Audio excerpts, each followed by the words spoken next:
A gente liga a TV, abre os jornais, fala com as pessoas nas ruas e o assunto é sempre o mesmo, a crise. Para falar um pouquinho dessa crisefobia que está tendo no mundo inteiro, a gente convidou então aqui a psicóloga Marisete Welter para falar um pouquinho para a gente por que as pessoas ultimamente não têm mais assunto nenhum. Crise virou o assunto do momento, né? As pessoas elas têm a tendência de ficar numa situação do pessimismo, né? Você vê que na própria televisão, quando acontece alguma tragédia, alguma coisa, isso vira uma reincidência. A crise é uma coisa que acontece no nosso país em várias situações, mas chama a atenção das pessoas de uma forma desenfreada na hora que ela se evidencia com um pouco mais de força, como é o nosso momento agora, né? Dá pra gente tirar um lado bom da crise? Com certeza. Se a gente pensar que em todas as situações tem dois lados, né? Tem um lado ruim e um lado positivo. O ruim é aquela coisa assim, da pressão que as pessoas sofrem de ficar pensando numa insegurança, de uma instabilidade. Mas o lado positivo é quando você verifica que também a crise é o momento de você estabelecer um momento de criatividade, de inovações, e serve como uma certa peneira, né? Onde as pessoas que vão se manter ali no mercado, com suas empresas abertas, são aquelas pessoas que realmente já têm uma estrutura, já têm uma fundamentação, né? E estão assim com uma certa tranquilidade em lidar com esse momento. Se a gente pensar nos tsunami da vida, quando acontecem por ali, na hora parece uma desgraça muito grande, mas depois você vê quantas coisas melhores surgem a partir daquilo ali, né? Então, depende muito como você vai lidar com a crise nesse momento. Ela existe, mas ela não é o fim do mundo. Se a gente conseguir ver que é um momento só de mudar algumas coisas e não de extinguir e se desesperar, as coisas se resolvem. Tem algum segredo de como lidar com a crise, principalmente nos relacionamentos? Porque parece que tem gente que somatiza tanto o negócio da crise que acaba estranhando o convívio familiar, com a esposa, com o esposo, com os filhos, né? Essa situação é muito legal, Gustavo, porque o que acontece, né? Hoje em dia, com essa coisa do consumismo, das pessoas estarem o tempo inteiro pensando só em obter coisas, né? Faz com que, na verdade, os casais, muitas vezes, eles não tenham planejamento, eles não têm uma estrutura de como funcionar.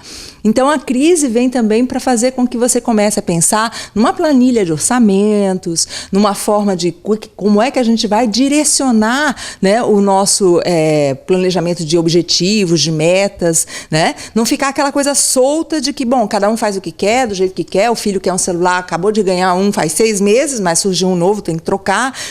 Não há necessidade. Então as pessoas começam a dar uma freada também nessa coisa desenfreada que está do consumismo hoje. E isso é interessante. E aí, se o casal consegue ter um diálogo, estabelecer um acordo e trabalhar sobre essas questões, inclusive envolvendo os filhos, né? Fica uma coisa bem legal. Queria que tu pegasse o microfone agora e deixasse uma mensagem, uma parábola bacana para o pessoal de casa realmente refletir e agir, e criar, né? Tirar o S todo mundo fala, né? Para tirar o S da crise e realmente fazer o cria e inovar. Que tu pegasse o microfone então e deixasse uma mensagem para reflexão do pessoal de casa. Bom, existe uma fábula que eu gosto muito de contar, que é a do o homem do cachorro quente, né? Ele tem o negócio dele é uma carrocinha de cachorro-quente onde ele vende com muito entusiasmo, que ele compra sempre as melhores salsichas, pão fresquinho, faz promoções, faz uma série de coisas bacanas para conseguir ter a sua renda, né, e ter sucesso naquele negócio. Com esse negócio, ele consegue, na verdade, criar o filho dele, mandar para o exterior, fazer curso, fazer formação. E lá pelas tantas, quando o filho já está formado e volta para visitar o pai está lá cercado de gente, fazendo promoções, contando piada e um monte de coisa, e o filho observando de longe. Aí, depois que o pai encerrou o dia de expediente, o filho chega perto e diz assim: pai, você está ficando louco? O que você está fazendo? E o pai assim: tá, filho, o que foi? Aí ele diz: olha só a crise que está acontecendo, você não está vendo que o país está afundando, que está todo mundo com dificuldades e você fazendo promoção, esbanjando, que é isso? E o pai pensou: bom, meu filho é um cara cheio de conhecimento, cheio de expertise, eu mandei ele para fora, ele sabe o que ele está falando.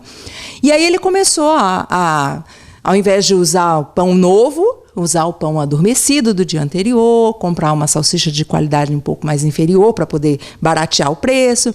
E as pessoas, quando chegavam perto, ele falava da dificuldade que o país estava vivendo, das coisas, como estavam acontecendo. E a clientela foi diminuindo, até que um dia ele está sentado na calçada dizendo, pois é, meu filho é que sabia o que era a crise, né? Ele realmente tinha conhecimento do que ele estava falando. Mas será que era a crise ou foi a forma que ele começou a trabalhar por conta de uma ideia da crise? Né? E isso é o que é interessante as pessoas pensarem. A crise existe, mas como a gente vai enfrentar ela é que vai fazer a diferença.